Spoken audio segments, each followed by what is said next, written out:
Assalamualaikum warahmatullahi wabarakatuh. Perkenalkan, nama saya Lilis Puji Lestari dengan NIM K76251 dan teman saya Putri Mawati dengan NIM K76270.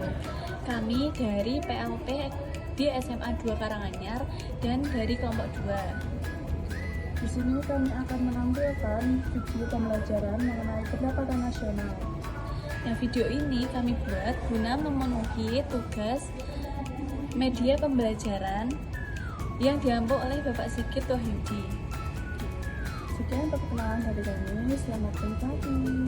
Nah, di video kali ini kita akan membahas mengenai materi pendapatan nasional. Nah, coba perhatikan di lingkungan sekitar kalian. Nah, terdapat banyak pelaku ekonomi, baik itu konsumen, produsen, pemerintah, maupun pelaku ekonomi dari luar negeri.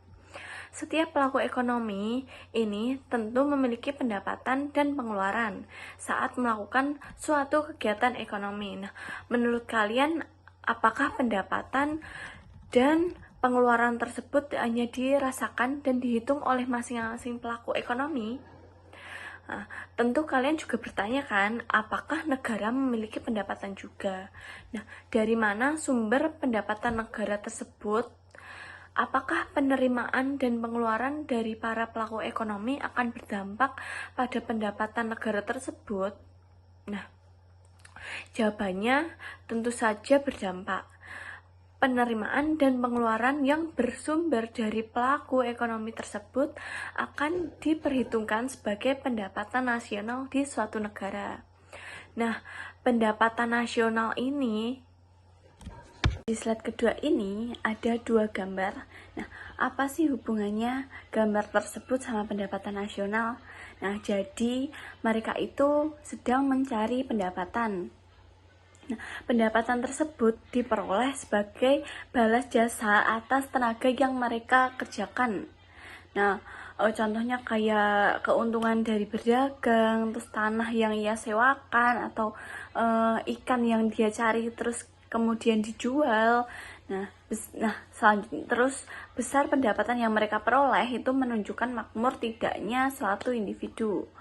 Nah, demikian halnya dengan negara. Salah satu tolak ukur keberhasilan perekonomian di suatu negara dapat diukur dari pendapatan nasionalnya. Jika pendapatan nasional yang diperoleh di suatu negara itu tinggi, berarti negara tersebut termasuk negara makmur. Selanjutnya ada tujuan guna mempelajari pendapatan nasional, yaitu yang pertama ada memperoleh tafsiran akurat mengenai nilai barang dan jasa yang dihasilkan oleh masyarakat di suatu negara dalam jangka 1 tahun. Yang kedua, membantu membuat rencana dan melaksanakan program pembangunan yang berjangka untuk mencapai tujuan pembangunan.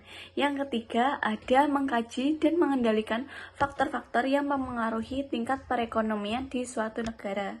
Nah, kali ini kita masuk di pengertian pendapatan nasional. Nah, jadi pendapatan nasional ini secara sederhana diartikan sebagai jumlah pendapatan masyarakat di suatu negara dalam periode tertentu. Nah, biasanya itu dalam periode 1 tahun. Masyarakat pelaku kegiatan ekonomi akan terus berusaha memperoleh pendapatan untuk memenuhi semua kebutuhan sehingga menjadikan masyarakat makmur. Nah, jika seluruh pendapatan atau pengeluaran yang dilakukan oleh pelaku ekonomi di dalam suatu negara dijumlahkan, maka akan terbentuklah pendapatan nasional. Besarnya pendapatan nasional ini ditentukan oleh jumlah produk yang dihasilkan oleh para pelaku ekonomi. Nah, pendapatan nasional ini ada beberapa faktor, yaitu yang pertama ada keseluruhan permintaan dan penawaran agregat, yang kedua ada konsumsi, tabungan, investasi, yang ketiga ada kualitas sumber daya manusia dan keadaan sumber daya alam. Nah, kualitas SDM dan SDA ini sangat mempengaruhi terhadap pendapatan nasional. Jika SDM atau SDA-nya itu bagus atau tinggi, maka pendapatan nasional itu akan meningkat. Dan selanjutnya ada ketersediaan modal. Modal itu juga sangat penting bagi pendapatan nasional. Selanjutnya ada stabilitas dan kebijakan. Di pendapatan nasional ini ada 3 pendekatan. Yang pertama pendekatan produksi, pendekatan pendapatan, dan pendekatan pengeluaran. Di pendapatan nasional ini ada 3 pendekatan. Yang pertama pendekatan produksi. Nah, untuk pendekatan pendapatan nasional yang pertama itu ada pendekatan produksi atau nilai tambah. Nah, dengan menggunakan metode produksi, pendapatan nasional dapat dihitung dengan menjumlahkan nilai tambah atau value added dari seluruh faktor produksi selama satu periode tertentu. Dalam menentukan nilai tambah, total biaya output ekonomi harus dikurangi dengan biaya barang setengah jadi yang digunakan untuk memproduksi barang jadi. Pengurangan biaya barang setengah jadi tersebut harus dilakukan agar tidak menimbulkan perhitungan ganda atau double counting. Nah, untuk perhitungan pendapatan nasional dengan pendekatan produksi ini dapat dihitung dengan rumus sebagai berikut. P1 dikali Q1 ditambah P2 dikali Q2 ditambah seterusnya. Barang seterusnya, selanjutnya PN dikali IN. Nah, dengan keterangan yaitu sama dengan pendapatan nasional. P1 itu harga barang ke 1, PN itu harga barang ke N, dan Q1 itu jenis barang ke 1, QN itu jenis barang ke N. Nah, selanjutnya ada pendekatan pengeluaran. Dengan menggunakan metode pengeluaran, pendapatan nasional dapat dihitung dengan menjumlahkan semua pengeluaran yang dilakukan oleh para pelaku atau rumah tangga ekonomi. Pelaku ekonomi yang dimaksud itu terdiri dari rumah tangga konsumen, produsen, pemerintah, dan masyarakat luar negeri. Pengeluaran yang dilakukan oleh rumah tangga konsumen adalah konsumsi yang dilakukan masyarakat, sedangkan pengeluaran yang dilakukan oleh rumah tangga produsen adalah investasi perusahaan. Pengeluaran yang dilakukan oleh pemerintah ini berupa pemenuhan barang publik, pemberian gaji, dan subsidi yang disebut dengan government expenditure atau pengeluaran pemerintah. Sedangkan untuk pengeluaran masyarakat di luar negeri adalah disebut juga kegiatan ekspor dan impor. Nah, untuk menghitung pendapatan nasional dengan pendekatan pengeluaran ini dapat dihitung dengan rumus Y sama dengan C ditambah I ditambah G ditambah X dikurangi M. Nah, pendekatan yang terakhir itu ada pendekatan penerimaan. Dengan menggunakan metode penerimaan, pendapatan nasional dihitung dengan menjumlahkan semua balas jasa yang diterima oleh pemilik faktor-faktor produksi. Nah, faktor-faktor produksi tersebut terdiri dari sumber daya alam, sumber daya manusia, modal, dan kewirausahaan. Sedangkan balas jasa yang diterima pemilik faktor produksi adalah berupa upah, sewa, bunga modal, dan laba. Nah, untuk menghitung pendapatan nasional dengan pendekatan penerimaan dapat dihitung dengan rumus Y sama dengan W atau Wage upah ditambah R atau rent atau sewa ditambah I atau interest atau bunga modal ditambah P profit atau laba. Oke, kita berlanjut ke materi yang berikutnya, yaitu ada konsep pendapatan nasional. Nah, di sini yang pertama ada produk domestik bruto atau PNB atau juga disebut dengan gross domestic product atau GDP. Nah, PNB atau GDP di sini itu adalah nilai total dari barang dan jasa yang diproduksi di suatu negara. Jadi tidak masalah jika produk itu tuh dari warga negara asing, asalkan warga negara asing itu berada di satu wilayah negara, maka produksinya itu akan dihitung menjadi domestik bruto. Yang kedua ada produk nasional bruto atau PDB atau juga disebut dengan gross national product atau GNP. Nah, GNP atau PDB ini adalah nilai moneter dari output yang dihasilkan oleh penduduk suatu negara. Nah, jadi kalau PNB ini berdasarkan status kewarganegaraan, berbeda dengan GDP yang berdasarkan dengan wilayah suatu negara. Nah, sedangkan rumusnya sendiri yaitu ada PNB sama dengan PDB ditambah dalam kurung PWNI dikurang dengan PWNA. Nah, di mana PWNI di sini yaitu pendapatan faktor produksi warga negara luar negeri, dan sedangkan PWNA yaitu pendapatan faktor produksi warga negara asing. Yang ketiga itu ada produk nasional neto atau net national product. Nah, di sini adalah nilai moneter dari suatu produk nasional bruto dikurangi dengan penyusutan atau depresiasi.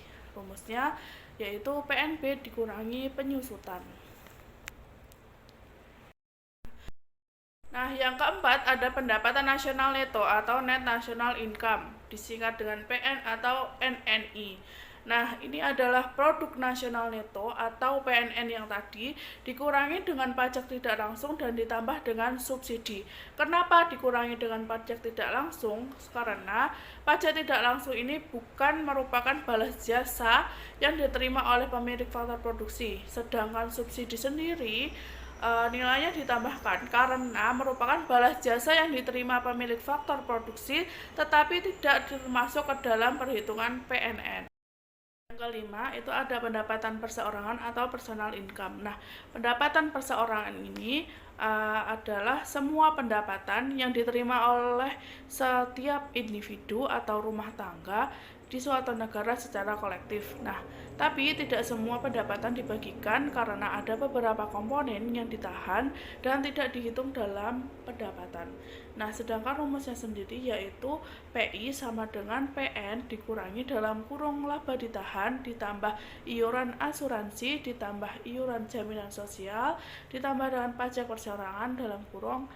Nah, kemudian ditambah dengan transfer payment. Nah, yang terakhir ada pendapatan disposable atau disposable income. Nah, pendapatan disposable ini merupakan pendapatan yang siap untuk digunakan oleh masyarakat setelah dikurangi dengan pajak langsung. Nah, bisa diketahui kalau rumusnya yaitu PI atau personal income dikurangi dengan pajak langsung. Oke, memasuki materi yang ketiga yakni pendapatan per kapita. Nah, pendapatan per kapita ini adalah tingkat rata-rata pendapatan penduduk suatu negara pada periode tertentu yang diperoleh dengan membagi jumlah pendapatan nasional suatu negara dengan jumlah penduduk yang ada di negara tersebut. Nah, manfaat dalam menghidup pendapatan per kapita ini adalah untuk memastikan kekayaan di suatu daerah atau sebaliknya. Nah, rumus pendapatan per kapita sendiri yaitu pendapatan per kapita sama dengan pendapatan nasional dibagi dengan jumlah penduduk suatu negara. Oke, selanjutnya kita ada contoh soal nih. Nah, di sini misalkan di soal tertera negara Z memiliki pendapatan nasional sebesar 200 miliar rupiah dalam 1 tahun. Nah, pada tahun yang sama, jumlah penduduk negara tersebut mencapai 50.000 jiwa. Nah, berapakah pendapatan per kapita negara Z? Nah, teman-teman bisa mengerjakan terlebih dahulu, mungkin bisa pause video ini terlebih dahulu, nanti teman-teman mengerjakan, nanti kita ada pembahasan di slide berikutnya. Oke, selamat mengerjakan. Nah, teman-teman sudah selesai mengerjakan kan? Kita bahas bersama yuk. Nah, di soal tadi kan disebutkan bahwa pendapatan nasional negara Z itu 200 miliar rupiah, sedangkan jumlah penduduknya ada 50.000 jiwa. Nah, di sini kita bisa tarik bahwa rumus pendapatan per kapita itu adalah pendapatan nasional dibagi dengan jumlah penduduk. Jadi, pendapatan nasional negara Z yang sebesar 200 miliar rupiah itu dibagi dengan jumlah penduduknya yang sebesar 50.000 dan menghasilkan nilai akhir pendapatan per kapita yakni 4 juta rupiah. Jadi, pendapatan per kapita negara Z yaitu ada 4 juta rupiah. Nah, di sini teman-teman siapa yang benar dan siapa yang salah? Ayo. Nah, pasti benar semua lah. Soalnya kan ini mudah. Rumusnya itu rumus sederhana, hanya membagi pendapatan nasional dengan jumlah penduduk. Nah, oke. Itu saja latihan soal dari kami.